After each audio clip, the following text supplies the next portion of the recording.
বন্ধুরা, পৃথিবীতে এমন কিছু মানুষ আছেন যাদের কথা শুধু অনুপ্রেরণা দেয় না, জীবনের পথও দেখায়। ডক্টর এপিজে আব্দুল কালাম ছিলেন তেমনই একজন মানুষ। তিনি শুধু ভারতের রাষ্ট্রপতি ছিলেন না, ছিলেন একজন মহান বিজ্ঞানী, শিক্ষক এবং কোটি তরুণের স্বপ্নের পথ প্রদর্শক। আজকের ভিডিওতে আমরা জানব তার জীবনের সবচেয়ে শক্তিশালী এমন কয়েকটি উক্তি এবং প্রতিটি উক্তির গভীর অর্থ। ভিডিওটা শেষ পর্যন্ত দেখুন, কারণ শেষের উক্তিটি হয়তো আপনার জীবনকেও নতুন করে ভাবতে বাধ্য করবে। প্রথম উক্তি, স্বপ্ন সেটা নয় যা তুমি ঘুমিয়ে দেখো, স্বপ্ন হলো সেটা যা তোমাকে ঘুমোতে দেয় না। এই উক্তির মাধ্যমে তিনি বলতে চেয়েছেন, যে স্বপ্ন আপনাকে প্রতিদিন কাজ করতে বাধ্য করে সেটাই আসল স্বপ্ন। শুধু কল্পনা নয়, কঠোর পরিশ্রম স্বপ্নকে বাস্তবে পরিণত করে। উক্তি নম্বর 2, যদি সূর্যের মতো উজ্জ্বল হতে চাও তবে প্রথমে সূর্যের মতো জ্বলতে শেখো। সাফল্য কখনো সহজে আসে না। যে মানুষ কষ্ট সহ্য করতে পারে, পরিশ্রম করতে পারে, একদিন সফলতা তার দরজায় কড়া নাড়বে। উক্তি নম্বর 3, ব্যর্থতা আমাকে কখনো হারাতে পারে না যদি আমার সফল হওয়ার ইচ্ছে যথেষ্ট শক্তিশালী হয়। জীবনে সবাই ব্যর্থ হয়, কিন্তু যারা আবার উঠে দাঁড়ায় তারা ইতিহাস সৃষ্টি করে। উক্তি নম্বর 4, তোমার প্রথম জয়ের পর বিশ্রাম নিও না, কারণ দ্বিতীয়বার ব্যর্থ হলে মানুষ বলবে প্রথম জয়টি ছিল ভাগ্যের কারণে।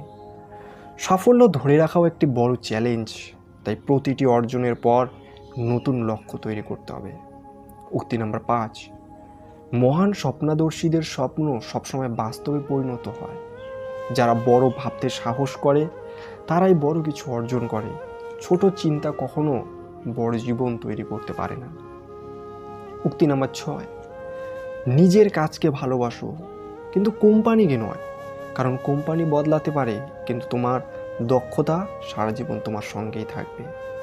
আজকের প্রতিযোগিতার যুগে নিজের দক্ষতাই সবচেয়ে বড় সম্পদ। উক্তি নাম্বার 7, শিক্ষাই এমন একটি অস্ত্র যা দিয়ে পৃথিবী বদলে ফেলা যাবে। একজন শিক্ষিত মানুষ শুধু নিজের নয়, সমাজ ও দেশের উন্নতি করতে পারে। উক্তি নাম্বার 8, সমস্যা তোমাকে হারানোর জন্য আসে না, বরং তোমার মধ্যে লুকিয়ে থাকা শক্তিকে বের করে আনার জন্য আসে।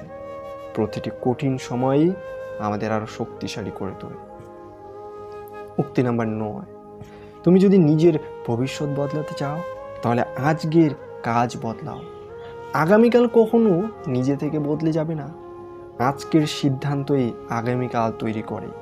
উক্তি নাম্বার 10, আত্মবিশ্বাস ও কঠোর পরিশ্রম এই দুটি ব্যর্থতাকে পরাজিত করার সবচেয়ে শক্তিশালী অস্ত্র। নিজের উপর বিশ্বাস রাখুন, পরিশ্রম করুন, সাফল্য অবশ্যই আসবে। উক্তি নাম্বার 11, অপেক্ষা করো না, সঠিক সময় কখনো আসে না। আজ থেকেই শুরু করো।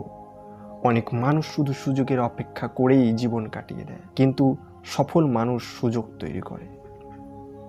উক্তি নাম্বার 12, যারা মন থেকে কাজ করে না তারা শুধু অর্ধেক সফলতা অর্জন করতে পারে। আপনি যে কাজই করুন সেটি মন দিয়ে করুন, তবেই অসাধারণ ফল পাবেন। উক্তি নাম্বার 13, জীবনে কৃত্রিম আনন্দের পেছনে দৌড়িও না, প্রকৃত অর্জনের জন্য পরিশ্রম করো। অস্থায়ী সুখের চেয়ে স্থায়ী সাফল্য অনেক মূল্যবান। উক্তি নম্বর 14, প্রত্যেক তরুণের উচিত নিজের মধ্যে থাকা শক্তিকে চিনে নেওয়া। আপনার ভেতরেই এমন ক্ষমতা আছে যা হয়তো আপনি নিজেও এখনো আবিষ্কার করেননি। উক্তি নাম্বার 15, সবচেয়ে শক্তিশালী, তোমার ভবিষ্যৎ আজ তুমি যা করছো তার উপর নির্ভর করে। আজ তুমি যদি অলস হও, আগামীকাল আফসোস করতে হবে। আজ যদি পরিশ্রম করো, আগামীকাল পৃথিবী তোমাকে মনে রাখবে। বন্ধুরা, ডক্টর এপিজে আব্দুল কালামের এই উক্তিগুলো শুধু পড়ার জন্য নয়, এগুলো জীবনে প্রয়োগ করার জন্য। তিনি আমাদের শিখিয়েছেন স্বপ্ন দেখতে হবে, ব্যর্থতাকে ভয় পাওয়া যাবে না, নিজের উপর বিশ্বাস রাখতে হবে, আর প্রতিদিন নিজেকে গতকালের চেয়ে আরও ভালো মানুষ হিসেবে গড়ে তুলতে হবে। আজকের ভিডিও থেকে যদি একটি উক্তিও আপনার হৃদয়ে জায়গা করে নেয় তাহলে এই ভিডিওটার উদ্দেশ্য সফল। ভিডিও ভালো লাগলে অবশ্যই লাইক, শেয়ার এবং সাবস্ক্রাইব করুন। আবার দেখা হবে নতুন একটি অনুপ্রেরণামূলক ভিডিও নিয়ে। ধন্যবাদ।